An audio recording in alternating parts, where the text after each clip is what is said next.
license, you could drive to the bigger shows. Now, I remember, I don't know if, Tony, you remember this. We did an appearance at an independent league, and we were backyard wrestlers. Not only did I kick the living crap out of this independent wrestler that was trained, and I say that in parentheses, I got a bigger pop than he did.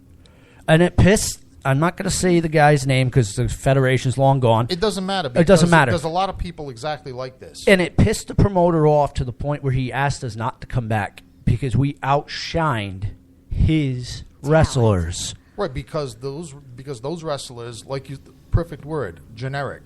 Yeah. In other words, and every independent wrestling league I've ever had any contact with, I watch the show. And my only suggestion is, I've never been in the ring. I'm a lifelong fan, but I've never been in the ring.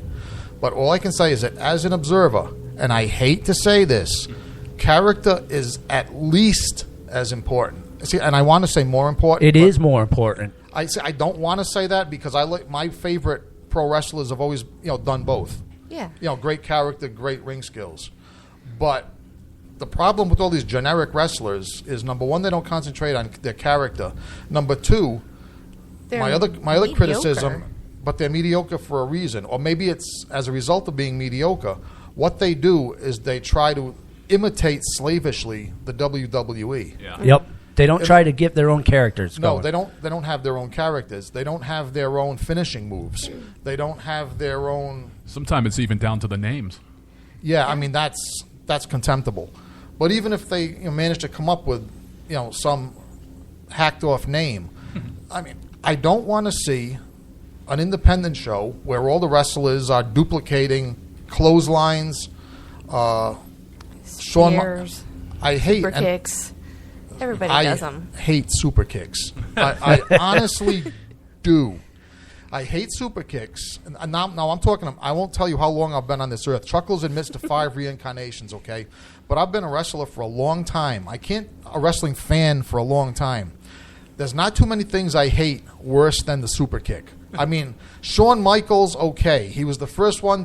That was his thing. It was done once. He owned it, and he had the character to pull it off. Okay. Now every wrestler does it, and it's a generic move. It's a generic.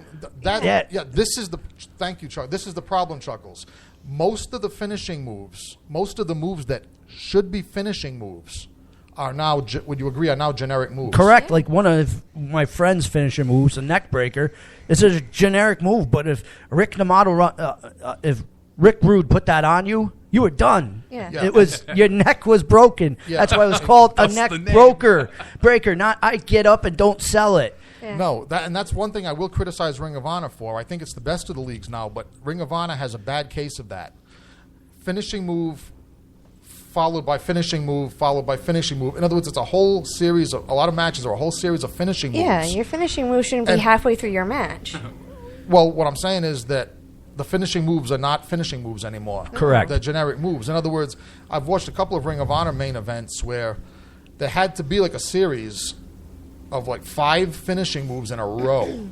A tombstone followed by a super kick, you get the idea, right, in a row. And at the point, even the audience there was booing. In other words, at the ridiculous... Did they start doing the boring chant? It wasn't boring, it was stupid. In other words, part of the thing involved in selling a wrestling match is that, just like watching horror movies, the audience needs to be able to, as they call it, suspend disbelief. Yeah.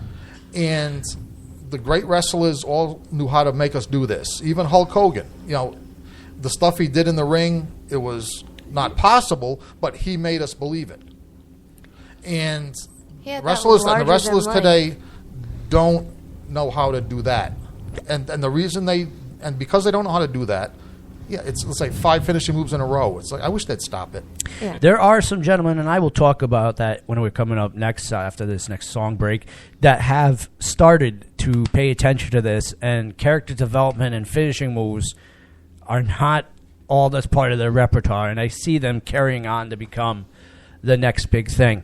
Not Brock Lesnar. He's not the next big thing. He's been here already. He wasn't the big thing when he got here. He doesn't have what it takes to be a pro wrestler. No, he's scary as all can be, but not. It shouldn't be where he's supposed to be. Go back to MMA, Brock please. Lesnar walks in the room right now. I'm going to crap my pants. Yeah, I'm going out the window.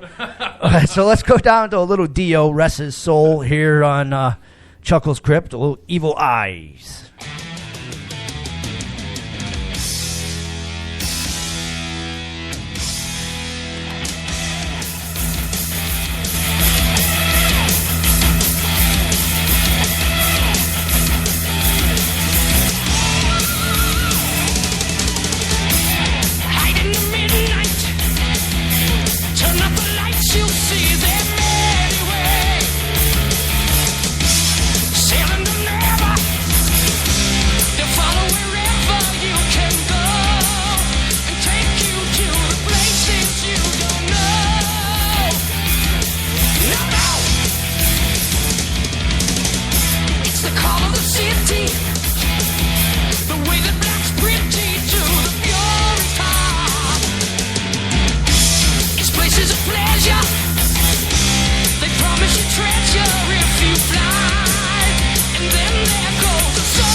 Evil Eyes, and I have the most evil eyes that is at this table as we speak, because I am the one and the only Chuckles the Clown.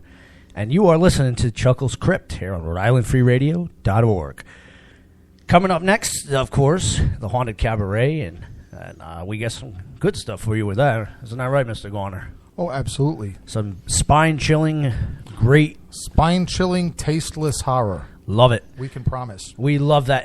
So you're talking politics? Yeah, that is horror, all right. I don't think I'm going to be able to beat the horror of the political action going on tonight. No, let's just not. But right now we are talking about, and yes, and Chuckles Crypt is about pop culture, if you are tuning in. And There's if you nothing more pop culture than pro wrestling. And it is. And if you're not a fan of pro wrestling, take a break for a second and come back later on for the Haunted Cabaret. But if you are, you know what we're talking about out there. There are not too many leagues out there. No, let me say this correctly. There are not any leagues out there that can compete with WWE right now. You may think you have that league to do so, like New Japan or TNA or the Ring of Honor or whatever it is. You cannot compete with them. You can compete in terms of talent, maybe, but you can't compete in terms of marketing clout. It just not even with talent, because talent-wise, they scoop them up.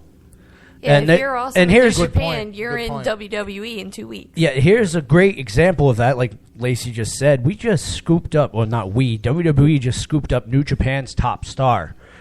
And he's going to be debuting in NXT, which is a WWE training ground. And it still kicks the crap with ratings out of Ring of Honor, TNA, or New Japan. If you were to put any of those to compete with NXT, they would fall flat on their face. And NXT is the baby project of WWE. And NXT, correct me if I'm wrong, this misery, their pay-per-views are better than WWF's or WWE's.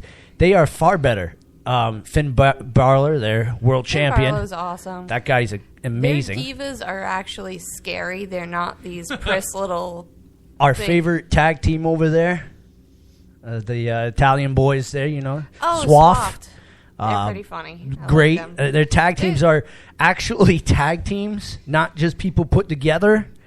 But what's cool is a lot of the people you grow to like on NXT, they debut into Raw and stuff. And there so comes you can watch talent. their careers grow, and then there's going to be fresh new people in NXT, so you can see something fresh all the time. There's always new wrestlers. Yeah, well, part of the problem why none of the other organizations can compete with WWE, like you said, on any level, is yes, the talent can be stolen. The problem is that nobody is sticking to their guns, so to speak, as far as trying to formulate a unique product. Why would you? In other words, Why? Because by the time you formulate this unique product, all the mind brains inside of WWE have already come up with it. what you do, though, the way I would attack this, and again, I'm not in the business, so this is just a fan's opinion.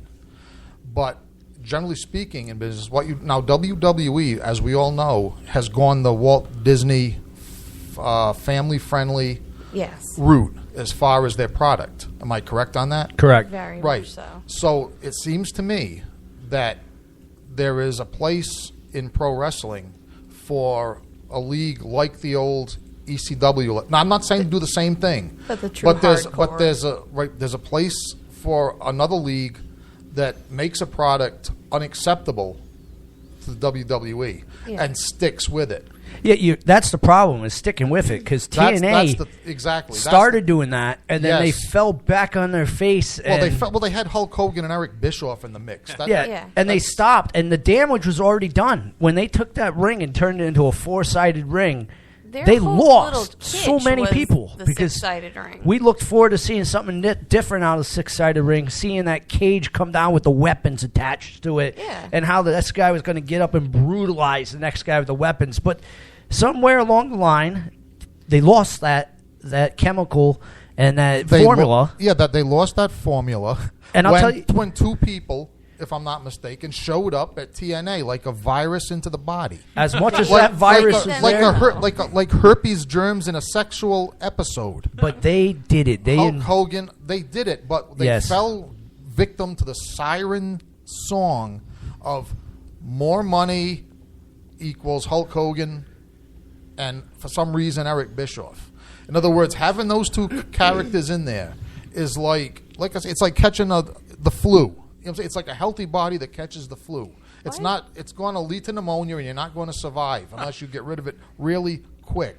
And that's what happens. What happened, past tense, with TNA, is that the first thing they did is probably Hulk Hogan and Eric Bischoff combined. They can't count to 6. No, So it's too that's why they awkward. had to put in the four-sided ring. Well, half the wrestlers they were getting in there wouldn't know how to use that because they started recruiting the good old boys, bringing them down. My point exactly, and that's that was the death of TNA's It was. big push to compete. And half of the people they recruited needed a rascal power chair to get down to the ring. Put it this Exactly. way: when you bring in Bubba Ray Dudley, and I was always a fan of the Dudley Boys and ECW and WWF, but when you bring in Bubba Ray Dudley and decide he's going to be your champion, and you're going to rest the organization on his shoulders and on Hulk Hogan's shoulders, You're going to make him a bad guy. a feud between Bubba Ray Dudley and Hulk Hogan. Like, One guy that, his forte, Bubba Ray's forte is tag teams. Right. Some people, and that's what these wrestling organizations don't understand these days too much either, is that some wrestlers, their thing is tag team wrestling. Some They are characters just aren't because strong you're enough on their own. just because you're good enough to compete or perform as a great tag team doesn't mean you can carry the load. Solo matches. Exactly.